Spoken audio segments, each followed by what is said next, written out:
2010년 6월, 이란의 한 핵시설이 공격을 받았습니다. 컴퓨터 시스템들이 오작동하고 우라늄 생산을 담당하는 중요 장치들이 통제를 벗어나는 사태가 발생합니다. 이 시설을 공격한 무기의 이름은 바로 세계 3차 대전을 일으킬 뻔한 이번 영상의 주인공, 스톡시넥입니다.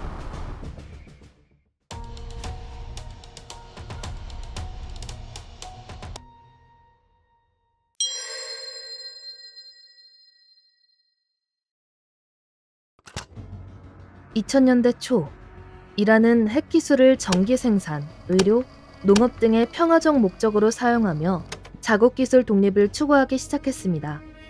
그러나 이란은 핵 프로그램에 대한 정보를 충분히 공개하지 않고 국제원자력기구의 감시를 받기를 제안했습니다.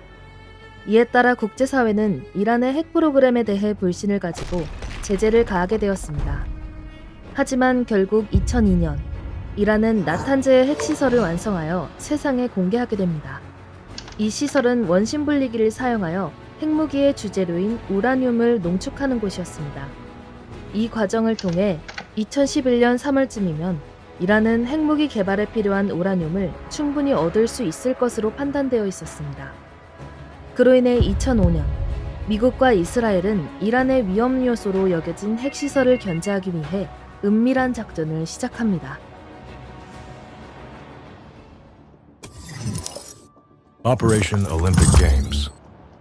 미국이 이스라엘과 손을 잡는 경우는 매우 이례적인 일이었겠다만 사실 미국이 일종의 보험으로 두었을 가능성이 컸을 것으로 봅니다. 두 국가 모두 이란의 적대심을 가진 것을 고사하고 만일 일이 틀어지면 이스라엘의 모든 책임을 떠넘길 수도 있었기에 같이 협력한 것으로 보입니다. 다시 돌아와서 이 작전의 일환으로 스톡스넷이라는 악성 코드가 개발되었고 이를 통해 이란의 핵시설, 즉 우라늄 농축 능력을 파괴하는 것을 목표로 진행하게 됩니다. 그러나 이란의 핵시설은 인터넷으로부터 완전히 분리되어 자신들만의 인트라넷을 통해 작동되고 있었기에 직접 USB를 통해 이 코드를 전파해야만 했습니다. 그래서 2007년 미국 국가안보국은 네덜란드 정보당국과 협력하여 에릭 반사벤을 섭외하여 작전을 진행합니다. 반사벤은 이란과의 연결고리가 있었고 그를 통해 스톡시넷이 설치된 USB를 핵시설 관리 컴퓨터에 성공적으로 설치합니다. 정확히 어떻게 컴퓨터에 설치하게 되었는지는 모르지만 가장 유력한 추측으로는 그가 나탄즈 핵시설 작업자와 접촉하여 USB를 전달하고 설치하도록 유도한 것으로 보입니다. 이 시설에 성공적으로 침투한 멀웨어는 활동을 시작하게 됩니다. 그러나 아직까진 시설에 직접적인 피해를 주고 있지는 않습니다. 초기 단계에서는 시설의 구조를 탐색하며 컴퓨터가 시설을 어떻게 통제하는지를 이해하려고 하며 이 정보를 프로그래머들에게 전송하는 방식으로 작동하고 있습니다. 이 멀웨어 덕분에 2008년 이들은 중요한 정보를 획득하게 됩니다. 해당 시설은 윈도우 OS로 작동되고 있었으며 PLC 장치를 기반으로 한 지멘스 제어 시스템을 통해 제어되고 있었습니다. 이들은 이제 이 시스템의 취약점을 활용하여 제로데이 익스플로이트를 사용하여 시스템에 접근하기로 했습니다. 이 취약점은 현재 공개되지 않은 일종의 비공개 보안 결함입니다. 이들은 윈도우의 4개의 주요한 취약점까지 찾아내었으며 멀웨어를 본격적으로 공격용 수단으로 개조하기 시작했습니다. 이들은 지멘스사에서도 협조를 요청하여 PLC의 취약점까지 파악한 뒤 극도로 위험하고 전파력이 강한 멀웨어로 진화시켰습니다. 이 진화된 멀웨어는 업데이트 이후 본격적으로 날뛰기 시작했습니다. 스톡스넷은 이란의 핵시설에 침투한 후 지멘스 제어 시스템을 공격하는 방식으로 동작합니다. 이 코드는 PLC 시스템의 취약점을 이용하여 원심분리기의 운전을 조작하고 핵시설 관리자들에게 정상 작동을 보이도록 장치 출력을 위조합니다. 이에 따라 스톡시넷은 2010년까지 은밀하게 활동하며 이란의 우라늄 농축 능력의 상당 부분을 파괴하면서 중대한 피해를 줍니다. 하지만 얼마 안가 큰 실수이자 재앙이 발생하게 됩니다. 이 멀웨어는 지속적인 업데이트를 받아왔습니다. 하지만 그 업데이트 중 하나가 오류를 일으켰고 이것은 원심분리기를 관리하던 컴퓨터가 어느 한 관계자가 집으로 갖고 돌아와 인터넷에 연결하게 됨으로써 인터넷에 퍼지게 되었습니다.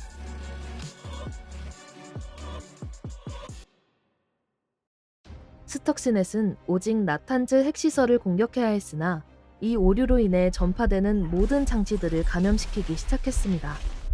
결과적으로 인도네시아, 인도 등 여러 나라로 퍼져 20만 대가 감염되는 기염을 토했습니다. 또한 시설 밖으로 새어나온 이 멀웨어는 곧 사람들의 주목을 받게 되었습니다. 기술자들은 이 베일에 쌓인 멀웨어를 파악하기 시작합니다. 그리고 곧이어 이 멀웨어는 단순한 멀웨어가 아님을 알게 됩니다. 몇백만 달러가 투입되며 많은 자원과 전문 기술이 있어야 만들어질 수 있는 규모의 크기, 또한 법적 문제를 회피하기 위해 자폭 기능 등의 안전장치가 탑재되어 있음을 발견했습니다. 이러한 사실들은 정치적 맥락 속에서 국가들이 이 멀웨어의 배후에 있는 가능성을 살펴보게 했습니다. 이 멀웨어가 세상에 공개된 후 이란은 빠르게 그 존재를 인식하게 되었습니다. 더구나 이 멀웨어가 자신들의 시설을 공격하기 위해 개발된 것임을 순식간에 이해하게 되었습니다. 이란은 곧바로 미국과 이스라엘이 공격자임을 간파하게 되었고, 이에 따라 주변 국가들은 극도로 긴장하게 되었습니다. 이란은 자신들의 핵시설을 공격당한 보복으로 2012년 미국의 은행 네트워크를 타격하려 시도했으나 이는 결국 실패로 돌아갔습니다. 이러한 사건은 전 세계적으로 긴장을 증폭시키며 자칫 제3차 대전으로 이어질 가능성을 염두에 두게 했습니다. 다행히도 이는 전쟁으로까진 이어지지 않았습니다. 그러나 이 작전은 여러 가지 미스테리를 남기게 되었습니다. 스턱시넷은 국가가 처음으로 다른 국가를 향해 원격으로 공격을 날린 첫 사례로 알려졌습니다. 그러나 이는 그저 공개된 자료 중에서만 처음이며 실제로 이것이 진짜 처음인지는 의문입니다.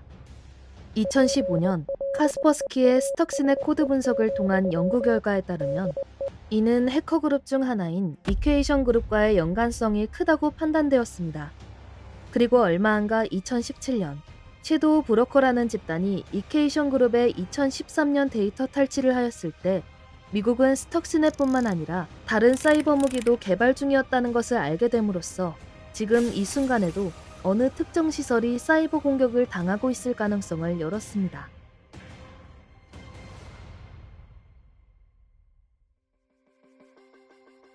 스턱시넷을 사용한 작전은 이란의 2011년 핵무기 개발 마감일을 2014년까지 늦추는 데는 성공했지만 궁극적인 목적이었던 우라늄 농축 파괴 쪽으로는 실패한 것으로 끝났습니다.